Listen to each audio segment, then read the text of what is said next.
E aí galera, bom, Davi aqui novamente. Cara, hoje a gente vai fazer um estudo de caso bem rapidinho sobre como foi o Regional de Praga e falar um pouco sobre liabilities e os turos improvisados que estão acontecendo no formato, né? Então, cara, sem muita surpresa, né? O Dragapult ele vem com 30%. O primeiro evento que aconteceu no Japão, nesse formato de Perfect Order, ele também veio com 30% de Dragapult, então assim, veio bem certinho, né? E assim, eu tenho gostado muito do formato, tá? Esse primeiro, esse primeiro regional ele fala um pouco sobre isso. Davi, mas tem 30% de um deck só. Hum, eu entendo isso, só que as abordagens do decks elas são muito diferentes e eu não acho que um Dragapult seja uma Gardevoir ou eu não acho que o Dragapult seja um Goldengo. Então eu não acho que seja uma força absoluta, sabe? É um deck muito forte, mas é um deck que tem como jogar muito contra, assim. Tu tem muito jogo contra Dragapult. Não tem mais aquela toxicidade de Budil, Dusknoir, CC, Kissera e de repente no próximo turno o Dragapult consegue vencer o jogo, assim, pegar 6 prêmios. O formato, na minha opinião, tá muito mais saudável, né? Tem muito mais nuances que tornam esse formato saudável. Então a gente vê que os dois decks que tiveram a maior variante de Dragapult foi o Dragapult Blaziken e o Street Dragapult, né? E o segundo deck, desligando então as variantes, né? Foi o Garchomp, Cynthia Garchomp. Tem muita gente hypando a Cynthia Garchomp. Eu não gosto pra MD3, tá? Eu acho que o deck ele é muito fácil de jogar contra a partir do momento que tu escolhe em primeiro. Perceba que aqui eu vou estar muito falando sobre a perspectiva de Dragapult, porque é o deck que eu mais tenho jogado, assim. Mas eu acho que qualquer deck que ir contra a Cynthia Garchomp, assim, e perceber que é só escolher em primeiro, eu acho que o deck perde força, tá? Mas. Mas eu entendo. Eu entendo com certeza a pegada do. ah, a pegada do deck. 62% de win rate contra Dragapult é muita coisa. A gente conversa ali que essas win rates de regional, né? Elas têm uma margem de erro, vai de uns 5%. Se tu quiser ser um pouco radical, uns 10%. Mas eu gosto de calcular 5% assim de margem de erro para jogadores que não sabem jogar matchup, que jogam um pouco com deck, enfim, que não jogam a nível muito bom, né? Mas igual, tipo, 62% é muita coisa, tá? Então, olha, tem uma matchup muito boa contra o deck mais presente na room. Parece uma boa opção, né? O Cintia Garchomp. Eu particularmente não gosto, eu acho que o deck tem algumas fraquezas, assim, bem exploráveis, bem fáceis de se explorar. Mas enfim, é um deck muito forte. E de novo, essa é a diversão do formato. Uh, o formato anterior tu não via isso, tu não via um Garchomp da Cynthia seguido de um deck de um prêmio Lakazan seguido de um Rocket Mewtwo. Então eu acho que o formato ele tá muito saudável nesse sentido, assim. Tem muita variedade, tu consegue se divertir com muito deck diferente, sabe? Então a gente vê ali basicamente de 6 a 5%, a gente vê Lucario, a gente vê Zoroark, Mewtwo, Alakazam, Garchomp. Então isso parece estar muito divertido no formato, na minha opinião, né? Então a gente vem aqui para o nosso top 8. Então a gente tem o Matheus, que é um grande jogador. É um jogador que, assim, ele já teve resultados muito expressivos e sempre com decks relativamente criativos, né? E, yeah. E a gente tem Crustle, né? O Crustle ele foi bem presente nesse final de semana. A gente, no Top Cut assimétrico a gente tem presença de 3 Crustles. Não vou falar muito sobre Crustle, nem a deck. A gente tem Starmie Dusknoir, e daí a gente tem os Dragapults, né? Griznaus, Ogrepons. Vamos ver essa lista de Ogrepon aqui rapidinho. Ah, é Corbolivo, legal. Bom saber. Então. Então é. Eu tava conversando hoje no server do Mesa 1 sobre essa matchup pro Dragapult sem o Shaman. Eu acho que o Dragapult de fato ganha tranquilamente sem Shaman, assim, contra a Arboliva. Mas a coisa que eu queria mais atentar, assim, tirando esse top cut bem diverso, né? Então a gente, claro, tem a presença aí de bastante Dragapults, né? Mas tem Griznal, tem Alakazam, deck de um prêmio, tem três decks, tem três crystals, né, que a gente pode considerar um deck de um prêmio, por mais que algumas builds rodem Ogerpon e o Mega Kangaskhan, né? Raging Bolt, Griznal, acho que eu já falei do Griznal. Então, tirando toda essa diversidade do top 8, do top cut assimétrico, que eu acho bem saudável, eu acho bem divertido, o formato parece também divertido de jogar, eu tô me divertindo bastante jogando o formato, eu quero falar principalmente sobre liability e sobre todos os turos improvisados que a gente tem, que a gente teve em Praga, né? Então, por exemplo, a maioria das pessoas sabe que o Miau é basicamente a carta mais roubada do formato, assim, o Miau é muito forte. O efeito do Miau é muito necessário pro formato atual. E a gente tem outras cartas também que têm efeito, cartas EX que têm efeito de suporte muito importantes, né? A gente tem Latias, a gente tem Fezandipt, a gente tem Ursaluna. Só que, cara, o que acontece? Tem muitas matchups que vão acontecer, que tu vai se ver em situações que tu não pode baixar essas cartas. Então eu tenho o Miau, que é muito forte, mas se eu baixar ele pra ir atrás de uma Lily no turno 2, o jogo já. Tu já sabe que tu não vai poder baixar mais nada.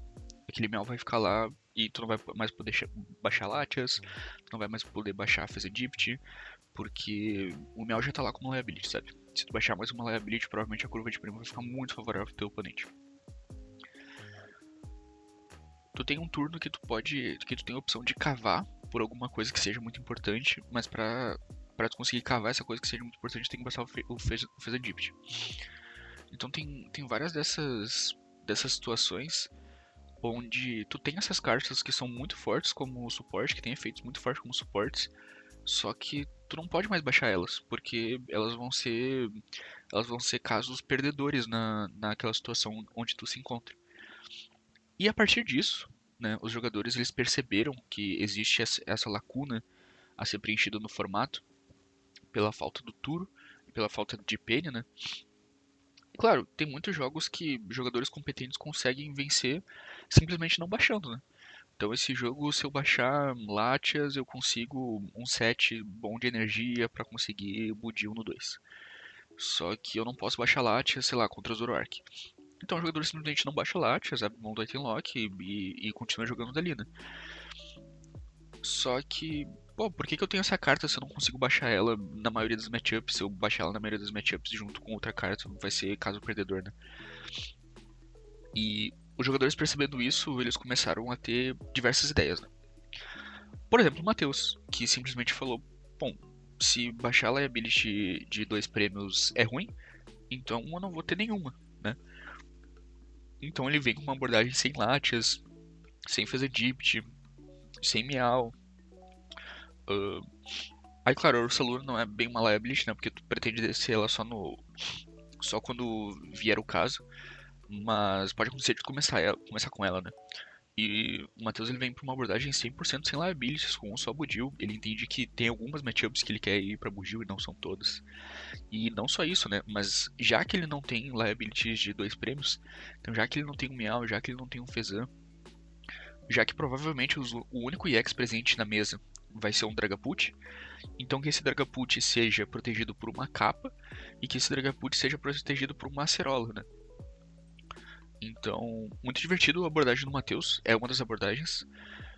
Outras abordagens que a gente viu com bastante frequência, daí em algumas. Assim, eu também quero chamar a atenção, por exemplo, pra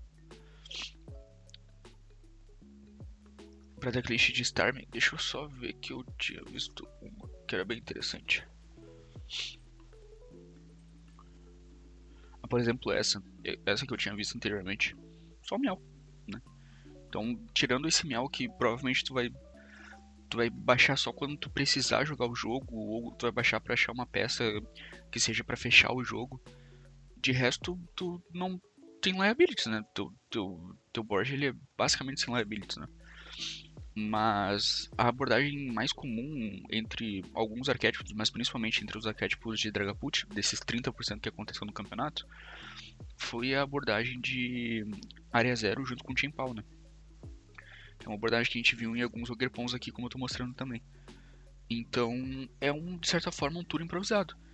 Então, beleza, eu entendo que meu arquétipo, ele não pode simplesmente abrir mão dessas liabilities. Eu preciso de algumas peças de consistência pra jogar o jogo, né? Preciso desse Fezandiped, preciso desse Meow, eu preciso desse Latias. Então eu vou fazer aqui um tour improvisado, né? Então a gente vê muitos jogadores de Dragapult rodando uma ou duas cópias de Área Zero junto com o Timpal. E os jogadores que não estão rodando o Timpal, como por exemplo foi o caso do Henry Chow, deixa eu só achar ele aqui. Então ele rodava algumas cópias de Área Zero, só que para bump de estádio ele rodava uma contagem de 4 estádios, né?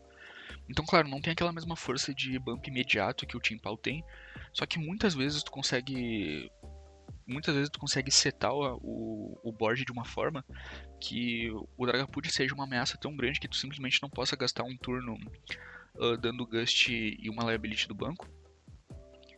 E isso me dá um turno, né, pra conseguir dar bump no estádio. E enfim, eu consigo baixar o área zero e não baixar liability nenhum. E só baixar a liability quando eu conseguir o bump de estágio também, né? Tem várias situações onde isso é aplicável. Mas muitos jogadores eles vieram com essas abordagens de duros improvisados, né? E também, de certa forma, a contagem alta de maca ela ajuda bastante com isso, né? Porque tu consegue baixar Meow, dar bump no Meow, pegar maca pra conseguir fechar o jogo com Meow. Tu consegue ir pra um jogo onde tu tem 3 Meows, né? 3 ativações de Meow. E eu acho isso muito divertido no formato, né? Tu ter toda essa flexibilidade. Porque são cartas muito fortes, né? São cartas que algumas vezes tu não consegue simplesmente abrir mão delas por conta de peças de consistência, né? A gente não tem mais aquela contagem de 8 apoiadores de compra, né?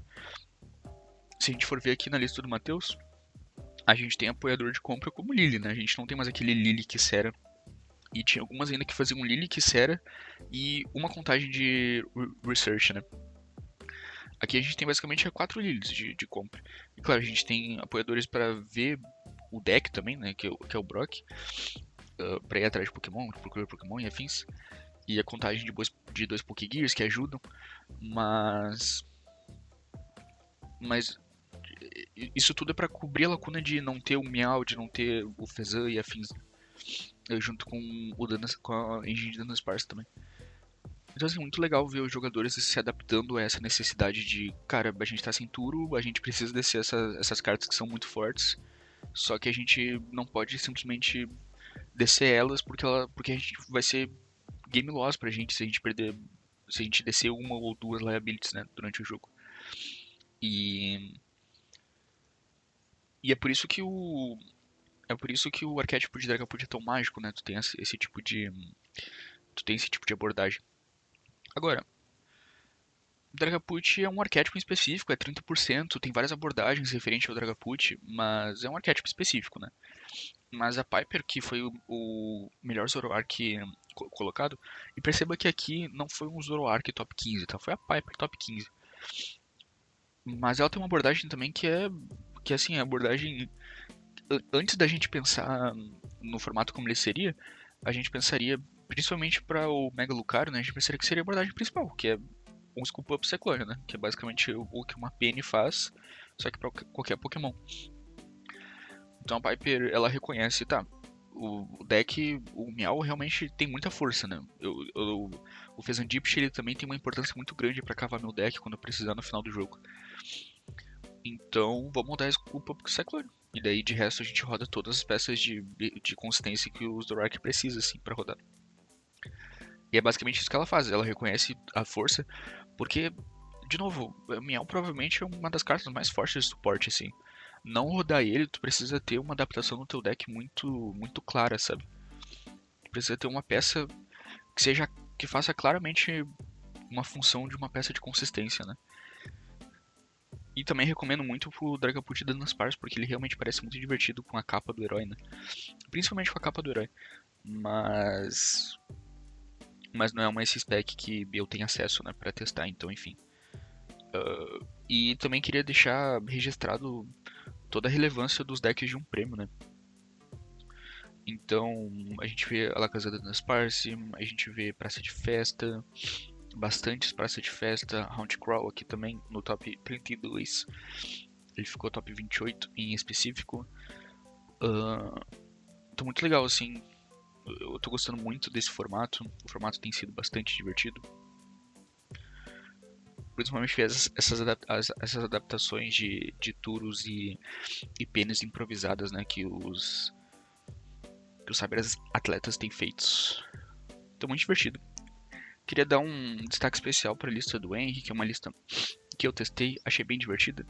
Antes de acontecer o regional, eu tava com uma abordagem parecida, eu tava muito testemunha da Ursaluna. Eu falava para as pessoas, cara, Straight Put, esquece Clefairy da Lily, o negócio é Ursaluna, Latias, Moltres.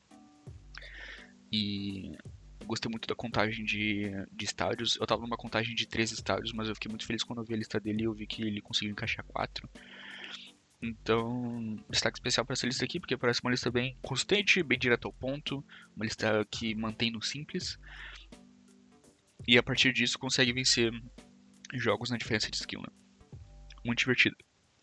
Mas do Regional de Praga é basicamente isso, só queria bater um papo sobre esses turos, essas penas improvisadas que teve aí durante o fim de semana, e, e as abordagens diferentes que a gente teve para isso, principalmente para o arquétipo de Dragapult, né? Mas a gente viu isso acontecendo em outros arquétipos também, como o Rage Bolt, né? e, e também como a Piper propôs no Zoroark Duel.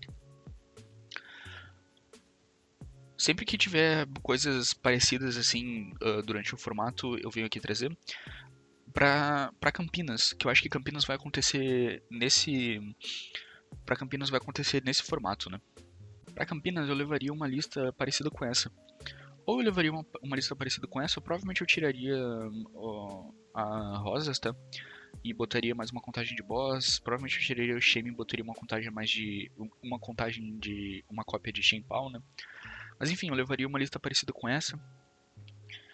Ou eu levaria a lista Ctrl-C, Ctrl-V do Henry Chow, tá?